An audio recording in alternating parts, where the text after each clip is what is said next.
Hi. So I'm back. And I'm just gonna share with you this something that I wrote. Parang nagsulat ako ng tatlong hindi ko alam anong tawag dito, blog. Meron kasi ako writing account sa Instagram. And I wrote three different pieces for the same person. And the two of them was very hopeful. Yung theme niya was very hopeful. But the last one was the acceptance stage because it didn't work out.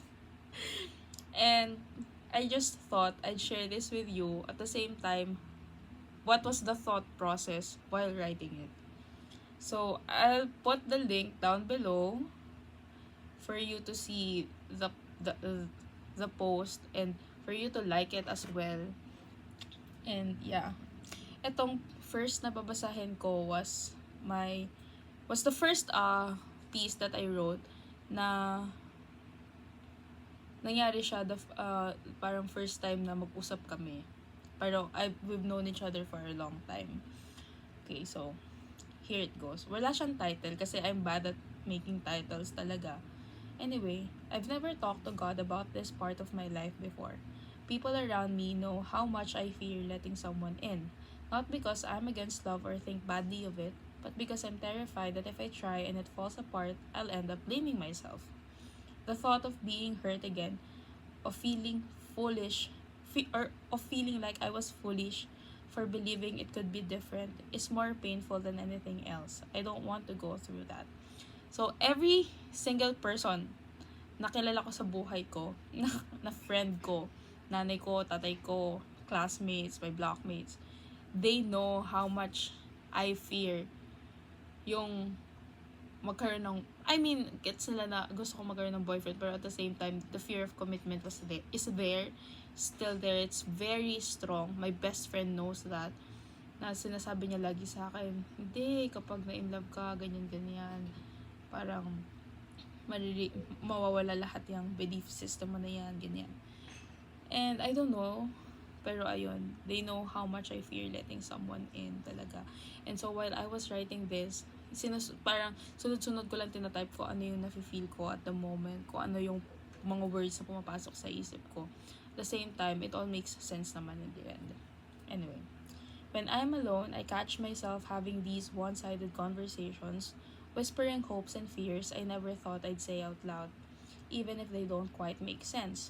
Sometimes I even find myself smiling for no reason, even while doing something as mundane as washing the dishes.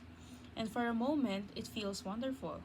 But I can't help being afraid that right after those small moments of happiness will come silence, regret, and heartache. God knows how much I dread that. So, diba, you know the feeling na when you like someone, alam mo yung, hindi ko alam paano siya i-explain. Pero yung feeling na after you reply to their message, parang, oh my God, oh my God. Pero hindi, kasi ganito, parang kinukwento mo sa sarili mo kung ano yung nangyayari. But at the same time, parang sinasangga ko yung thoughts na yun na, hindi, what if ganito lang talaga siya, what if ganyan lang talaga siya. I was having those moments at nung time na to. So, parang pag kahit naghugas ako ng pinggan, naisip ko, paano kung ganito, paano kung ganyan. So, ganun ako nagiging ka-crazy when it comes to these things. Anyway. But here I am now, finally letting out the words I've kept inside, pleading with the gods above to hear me just this once. Please, let this be different. For the first time, I'm asking to be a part of someone's life in this way. I know it won't always be easy, but I'm willing to take that leap. I want him to be the person I run to when something good happens and the one I can lean on when the world feels heavy. I want to explore every new coffee shop in town with him, even if the coffee isn't great, just because he's there with me. I want to pick out Christmas presents while thinking about what would make him smile. I want to listen to him talk about his day, just sharing a simple moment over a cup of coffee. Please, Lord, I want this to work more than anything. I'm willing to risk the hurt and the fear for the chance of something real. Please make this work out. Let me have this one, just this once. See, it was so emotional. Oh. Pero this is true. At the moment na sinusulat ko to, parang I was just listening to my heart and my mind kung ano yung gusto ko sabihin dun sa taong yun, nakausap ko. Kung ano yung gusto kong sabihin kay Lord. Parang gusto kong sabihin, Lord, please make this work out. I mean, I know that you know what's best for me, but at the same time, I've never really asked for anything similar to this. Hindi ako ever na humiling sa kanya, kahit nagkaka-crush ako before, never kong hiniling na sana mag-work tong isang bagay na to sa life ko when it comes to like love or things like that. Never ko yun inas sa kanya. Pero just this was, I wanted things to work out. That's how much I like that person. That's how much I wanted it to work. But of course, it didn't. It lasted for a while. But actually, weeks. We've known each other for quite some time. Years na. Pero we never really had that communication. We never had a proper communication. Para naputol siya for a long time. Tapos recently na lang ulit. And then naputol na ulit, natuluyan. So, yes, it didn't work out. This was October 14. I think that was the moment that we first talked. Yeah. Tapos, October 15, I posted on tweeted on Twitter. Syempre. Nakalagay, never really asked for anything similar to this, so please God, hear me out. Please let this work. Let this one work. I want this one to work so bad it physically hurts me. I'm ready to risk the pain and regret that will come after. Just let me feel this one deeply. Tas the caption is, kasi pinost ko siya sa Instagram, ang caption is, Siri, Play Down Bad by Taylor Swift. That's how down bad I was. Sa sobrang gusto ko sa kanya, naiisip ko na gusto ko siyang dalhin kapag Christmas reunion, pag may mga family reunions. That's how much I wanted it to work. Parang, bro, if someone tells me that it's wrong, I'm willing to fight for you. Parang ganun na yung level ko. Parang very lover girl, di ba? Very lover girl si ate. But yeah, of course, it didn't work. It didn't work, guys. And I was so sad, but at the same time, I saw it coming from a mile away kasi na parang I was kind of expecting it to happen na. I was just not sure when exactly, but I know that it was gonna happen. It was bound to happen na na-feel ko na hindi siya magtatagal. Hindi ko lang alam, parang kinakapa ko lang kailan. Pero, ayun, kaya nung nangyari siya, nung naputo, yung hindi na kami nag-uusap, parang, okay, ngayon na pala. Kasi ang tagal ko na siyang nafe-feel, hindi lang siya fully talaga na sa akin dahil nga hindi pa naman nangyayari. So, nung nangyari, medyo parang medyo prepared na ako. So, it didn't really hurt me that much. Disappointed, but not surprised. Okay, this is the last piece. Oh, October 14, exactly a month ago. October 14 was the first time that I wrote a piece about him. And the last piece that I wrote was November 14. Pero hindi kami exactong November 14 nag-stop mag-usap. Siguro mga November 10 or something. So, siguro before October ends. Ganun. Anyway. Yeah, before October ends. Kasi November, feeling ko hindi yata kami nag-uusap. Anyway, ayan. The last piece is this.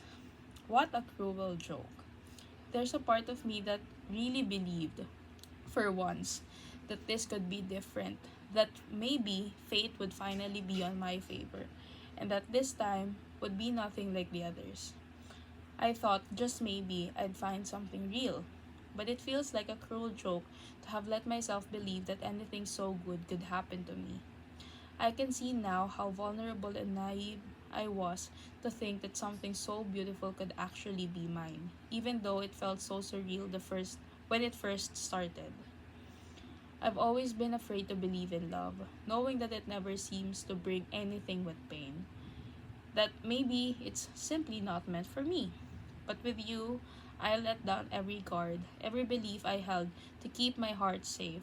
I allowed myself to hope that somehow, this time could be different. That maybe love could find its way to me after all.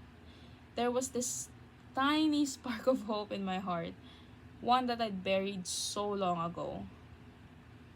That's how much I wanted this. That's how much I wanted you. And okay, this is the first time that I'm actually gonna say this out loud with people possibly hearing it kung aabot kayo sa point na to ng video. Pero, this is Drew Starkey. Yes, that's Drew Starkey. Anyway, I really wanted it to work with that person.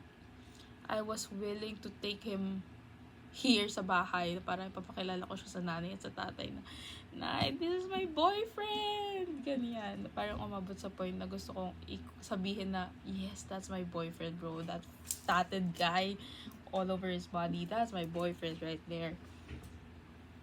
Kaso, wala. It didn't work out. And gusto ko isipin na maybe it was God's way of telling me yung hindi niya na, kasi ginost niya ako.